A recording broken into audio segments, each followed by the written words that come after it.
ლარის კურსი დოლართან მიმართებით კიდევ დაეცა. დღეს 1 დოლარის შეძენა 1 ლარად და 91-92 თეთრად, გაყიდვა კი ლარად და 93-94 თეთრადაა შესაძლებელი. ეს მაშინ, როცა დაახლოებით 1 კვირის წინ დოლარის ყიდვის ფასი ლარი და 89 თეთრი, გაყიდვის კი ლარი და 91 თეთრი იყო.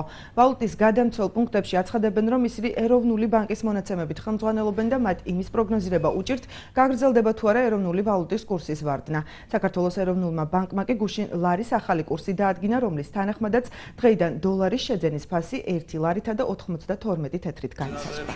80 ლარი და 87 და ახლა არის ლარი და 91. ყიდვა. გაყიდვა? 88 88 იყო შესყიდვა ჩვენი და 99 იყო გაყიდვა. ეხლა 91-92-ში ვყიდულობ, 93-ში ვყიდით. ეროვნული ბანკის კურსზე ვარ დამოკიდებული. რასაც ის მოგვაწვდის ინტერნეტში, იმის მიხედვით ვმუშაობ ჩვენაც.